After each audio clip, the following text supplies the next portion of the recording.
Hello students, चलो section C है।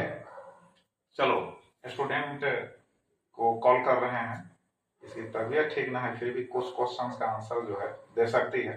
चलो कम हियर, देखो कुछ क्वेश्चंस का आंसर दो, बाकी हम आंसर देंगे। 27 नंबर ए है। Anirudh took two metal oxides, aluminum oxide and magnesium oxide, as shown in the pictures given below, but they forgot to label them. How will you guide help Anirudh to identify the oxides and label them? मतलब कि अनिरुद्ध के पास क्या क्या है? एक है aluminium oxide, second है magnesium oxide. अब उसके बारे में तुमको आंसर देना है, सैंपल दिया हुआ है। I suggest Anirudh to dissolve. Say loud. I suggest Anirudh to dissolve both oxides in water. Magnesium oxide is soluble in water, but aluminum oxide is not soluble in water. We can distinguish between them by performing this experiment. अच्छा, yes. इसमें भी है in an activity ISO was given two substances, copper sulfide Cu2S and copper oxide Cu2O, to obtain copper from these compounds. She was able to extract copper successfully. Illustrate with the help of a chemical equations how ISO might have completed the activity. Equations ऐसे नहीं लिखो, तबियत ठीक नहीं, ऐसे बोल दो। Copper sulfide. First copper sulfide is heat in the presence of oxygen. This is called roasting. It becomes copper oxide. Then copper oxide react with remaining copper sulfide to form copper and sulfur dioxide gas and heat. अच्छा चलो, हाँ तबीयत ठीक नहीं है, इसलिए छोड़ो, चलो आगे बढ़ते हैं। 28 attempt either option A और B। A में है first, in the given series of reactions name the compounds X and Z, of which type of reaction is X to Z। अब जैसे देखो लिखने की जरूरत नहीं, यहाँ पर है NaCl plus H2O plus CO2 plus NH3, ये दोनों क्या है? गैसेस हैं, ठीक है। अब यहाँ पर X प्लस Y, ये क्या है? प्रोडक्ट है, तो X के प्लेस पर क्या होगा? NaCO3 sodium bicarbonate. फिर उसके बाद डिमांड करता है Z के प्लेस पर क्या होगा? Na2CO3 soda. अच्छा चलो right.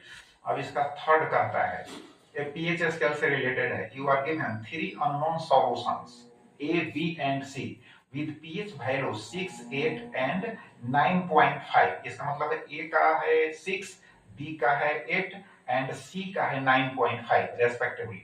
In which solution will the maximum number of hydronium ions be present? अच्छा, हाइड्रोनियम आयन किसमें प्रेजेंट होगा? मैक्सिमम नंबर बोलो। सॉल्यूशन ए में। अच्छा 6, जिसका है पीएच है ना, वैल्यू कितना है? 6। अच्छा चलो ठीक है। Acidic nature, arrange the given samples in the increasing order of, है ना, H आयन कंसंट्रेशन। इसको तो अरेंज कर सकती हो, क्या अरेंज कर सकती हो ना? बी में है कॉमन, अच्छा comment on the following statements. Bee sting, है ना, is treated with baking soda paste, whereas, है ना, wash sting is treated with dilute vinegar। बोलो। Bee sting injects methanoic acid in our skin, which is acidic in nature. To neutralize this, we apply baking soda paste. And wasp sting injects a chemical which is basic in nature. To neutralize this, we apply acid. Right answer. अच्छा इसी में second है farmers treat soil with quicklime, है ना, वेंटिलिंग। Because farmer want to neutralize the soil or to convert soil in basic nature। Basic nature में चाहे उसको neutralise करने के लिए फार्मर्स यूज करते हैं। Ancient sculptures and marbles structures are conserved by treating them with certain chemicals। Ancient sculptures are corroded by the acid rains and some harmful gases present in our environment। Right? To prevent this, we apply some chemicals। क्योंकि acid rain से भी उसको जो है बचाना है, protect करना है। अच्छा 29 है question number, water is used by the leaves of the plants for photosynthesis, right है, वाटर यूज होता है leaves of the plants by for the photosynthesis, but rather than watering the leaves, watering the leaves मतलब leaves पर हम water दे रहे हैं, we water the plant through the soil, और सॉइल के थ्रू द प्लांट जो है, सॉइल के थ्रू प्लांट जो है ना वाटर ट्रैप कर रहा है। How does this water reach the leaves of the plant? The water reaches the leaves of the plant through the xylem tissue which is present in plant. In the roots of the plant. Stems, which carries water and minerals towards the leaf for performing photosynthesis. Right. अच्छा question number 30 है, in a family of 4 individuals, the father possessed long ears and the mother possessed short ears. If the parents had fewer dominant and है ना recessive traits respectively, then calculate the ratio of genetic makeup of F2 generation, so a suitable crossing. In F2 progeny, the genotypic ratio is 1:2:1. अच्छा right. B में similar होना चाहिए, if father had short ears and mother had long ears, explain what effect it will have on the ratio of genetic makeup in F2 generation. There will be no change in the F2 generation in genotypic ratio. Right. Same ratio is present. Question number 31 है, what is the fundamental difference between hypermetropia and myopia in terms of the optical experience of a person? अब जैसे तुम्हारी तबीयत ठीक नहीं इसलिए हम discuss कर देते हैं, जैसे रुको समझो, हाइपरमेट्रोपिया, ऐसे तुमको याद भी होगा, हाइपरमेट्रोपिया एंड मायोपिया।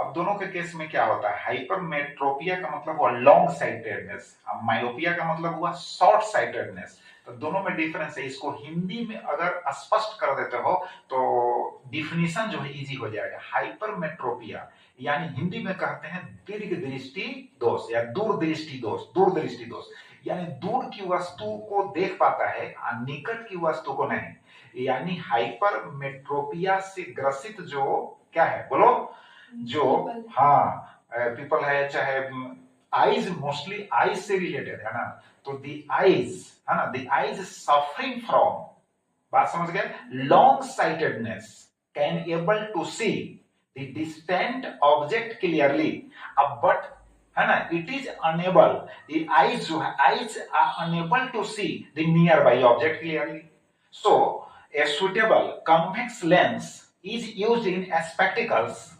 स्पेक्टिकल्स में कन्वेक्स लेंस यूज करते हैं, बात समझ गए ना, to remove such type of defect. और मायोपिया में क्या होता है, इसको हिंदी में समझ लो, ऐसा तुमको याद भी होगा, निकट दृष्टि दोष, शॉर्ट साइटेडनेस भी बोलते हैं, तो कह सकते हैं द ह्यूमन आईज, बात समझ गए ना, can see the object present near by the object, near by the है ना आईज और आईज लेंस, ऐसे बोल सकते हैं, नियर बाय द आईज और आईज लेंस, आईज के पास है, आईज लेंस के नजदीक है, तो उसको क्या करता है, देख पाता है, बट है ना the eyes are unable to see the object है ना which is placed at larger distance, जो लार्जर डिस्टेंस पर है उसको यह क्लियरली नहीं देख पाता है। क्लियर हो गया, तो शॉर्ट साइटेडनेस में क्लियर हो गया कि इसके है ना रिमीडी के लिए हम लोग है ना ए सुइटेबल फोकल लेंथ का कॉनकेव लेंस यूज करते हैं। तो हम कह सकते हैं कि एक concave lens of suitable focal length can be used in the case of myopia और शॉर्ट साइटेडनेस है ना फॉर रिमीडी। क्लियर हो गया। अब यहां पर कह रहे हैं कि the diagram below shows a special case of an eye defect. What is the defect that is shown in the figure? अब जैसे देखो यहां पर तुमको स्पष्ट हो गया, नियर बाई ऑब्जेक्ट है, नियर बाई ऑब्जेक्ट का इमेज जो है रेटिना के बिहाइंड फॉर्म हो रहा है। इससे स्पष्ट है कि नियर बाई ऑब्जेक्ट का जो इमेज है रेटिना के बिहाइंड हो रहा है। इसका मतलब है कि आई जो है उस ऑब्जेक्ट को, नियर बाई ऑब्जेक्ट को नहीं देख पा रहा है क्लियरली, लेकिन दूर की वस्तु को, दूर जो डिस्टेंट ऑब्जेक्ट है उसका इमेज तो रेटिना पर फॉर्म हो जा रहा है, तो ये किस तरह का डिफेक्ट होगा? हाइपरमेट्रोपिया, क्योंकि हाइपरमेट्रोपिया में है ना, यानी जो डिस्टेंट ऑब्जेक्ट है क्लियरली है ना उसको देख पाता है बट नियर बाई को नहीं।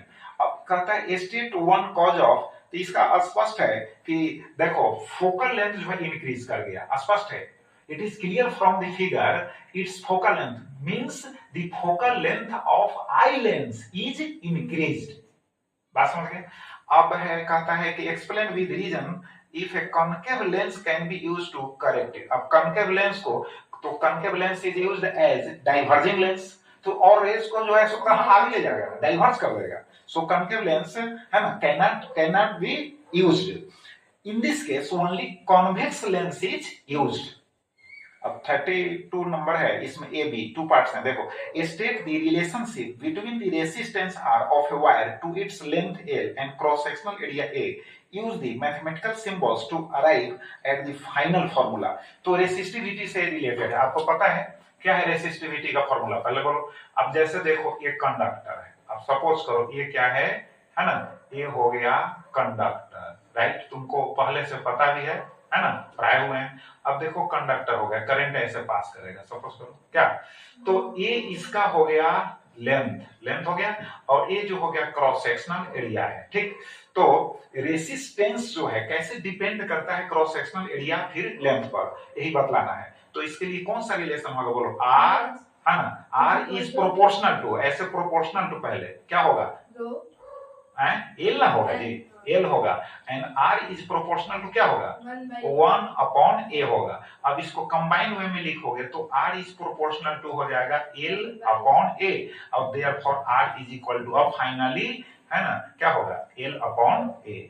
अब यहां पर हो गया रो, अब रो क्या है?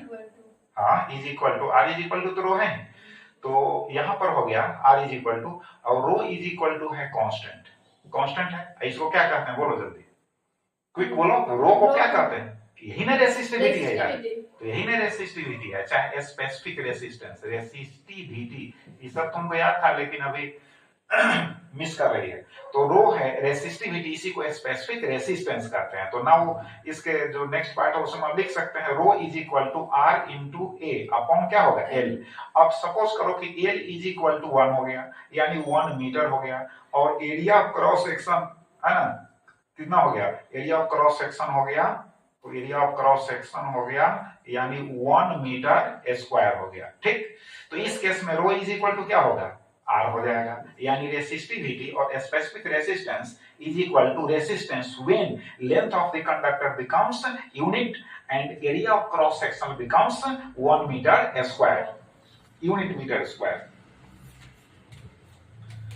तो ये हो गया क्लियर। अब क्वेश्चन नंबर है 33, इस सेक्शन का लास्ट है। यहाँ पर डायग्राम दिया हुआ है, जैसे देखो यहाँ कंपास नीडल है, करंट कैरिंग वायर है, यहाँ सेल लगा हुआ है, करंट कैरिंग वायर है, एक कंपास नीडल है। इस पर क्वेश्चन कहता है देखो, Mona was doing an experiment with the magnetic compass and a straight current carrying wire.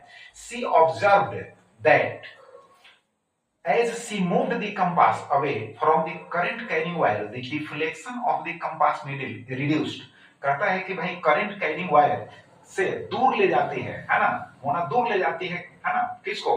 यानी कंपास नीडल को, तो जो डिफ्लेक्शन वो रिड्यूस होता है। बात तो सही है, बायोट सावर्ट लॉ भी तुम पढ़ी है कि करंट कैरिंग वायर के कारण, due to current carrying wire, बात समझ गए, magnetic field produced nearby the current carrying wire is dB is equal to mu naught by 4 pi I dl sin theta upon r square। तो अब magnetic field इसको याद रखोगे तो इस तरह के क्वेश्चन को आप आंसर दे सकते हो। म्यू नॉट बाई क्या होगा? 4 पाई आई dl sin थीटा अपॉन होगा r स्क्वायर। तो ये तो कांस्टेंट हो गया भाई, ठीक है। करंट के डायरेक्टली प्रोपोर्शनल है कि नहीं? अगर करंट स्ट्रेंथ बढ़ेगा तो मैग्नेटिक फील्ड क्या होगा? इंक्रीज करेगा, बोलो। और dl करंट एलिमेंट है, जिस वायर से होकर करंट फ्लो हो रहा है उसी का ना पार्ट है करंट एलिमेंट। तो करंट एलिमेंट है ना, करंट एलिमेंट के भी तो डायरेक्टली प्रोपोर्शनल है। अगर लेंथ बढ़ाएंगे करंट एलिमेंट का तो फिर dB का वैल्यू बढ़ जाएगा, लेकिन डिस्टेंस अगर बढ़ाते हैं करंट कैरिंग वायर है यहाँ पर ऐसे, अगर डिस्टेंस हम बढ़ाते हैं, डिस्टेंस आर बढ़ाते हैं तो मैग्नेटिक फील्ड क्या होगा बोलो, रिड्यूस हो जाएगा, डिक्रीज कर जाएगा। अब इस पर आंसर दे सकते हो, explain why the deflection of the compass needle reduced as मोना moved away of the compass needle from the current carrying wire, because we know that the magnetic field is inversely proportional to a square of distance, है ना। तो distance के inversely proportional है, square के inversely proportional है, तो distance बढ़ेगा तो मैग्नेटिक फील्ड यानी रिड्यूस हो जाएगा, तो कंपास नीडल जो है उसका डिफ्लेक्शन भी रिड्यूस होगा। Mention one thing that could have changed the circuit of the wire that could increase the deflection of the needle। अब इसका कहता है कि mention one thing that could have changed this, है ना, circuit of the wire, अगर in the circuit of the wire यानी जो सर्किट है, वायर का जो सर्किट है उसमें क्या चीज चेंज कर दे कि डिफ्लेक्शन इंक्रीज कर जाए भाई। तो डिफ्लेक्शन को इंक्रीज करना है, करंट का मैग्नीट्यूड बढ़ा दो। क्या सर्किट में करंट का, अगर करंट आई है, अब सपोज करके आई है 2 एम्पियर फ्लो हो रहा है, अब इसको हम कर देंगे 4 एम्पियर, तो करंट का स्ट्रेंथ बढ़ेगा तो मैग्नेटिक फील्ड बढ़ेगा, मैग्नेटिक फील्ड बढ़ेगा तो डिफ्लेक्शन भी है ना इंक्रीज कर जाएगा। Explain with the reason what will be the, है ना, direction of the magnetic field associated with the wire of the case described above. अब डायरेक्शन बतलाए हुए हैं, अब जैसे सपोज करो कि करंट कैरिंग वायर है, इसमें है भाई, अब यहां से हम इस पोर्शन में तुमको, चलो यहां समझो, यहाँ पर इस पोर्शन में यहाँ पर हमको मैग्नेटिक फील्ड का डायरेक्शन शो करना है, तो तुमको बताया था राइट हैंड रूल। अब इसको देखो, थंब को एडजस्ट कर दो करंट के डायरेक्शन में, अब इसको पूरा नहीं कर्ल करना है, यहाँ पर कर्ल करना है ऐसे, तो इसका मतलब inward to the plane of paper हो जाएगा, यहाँ पर inward to the plane of board हो जाएगा। बात समझ में आ रहा है? तो अगर करंट का डायरेक्शन अगर इधर से हो जाए, सपोज करो करंट का डायरेक्शन इधर हो गया, तो फिर अब इस पोर्शन में पूछेगा, इस पोर्शन में, अब देखो, अब इस पोर्शन में पूछेगा तो हमको ऐसे शो करना होगा, थंब को ऐसे इंडिकेट करेंगे करंट के डायरेक्शन में, तो ये हो जाएगा upward to the plane of the board here. But when you write the answer in your copy in the examination hall, then there will be the direction of, है ना, magnetic field, है ना, that will be upward to the plane of paper. Understand? तो ये हो गया आपका 33 question number complete. अब नेक्स्ट वीडियो में हम लोग सेक्शन डी को डिस्कस करेंगे।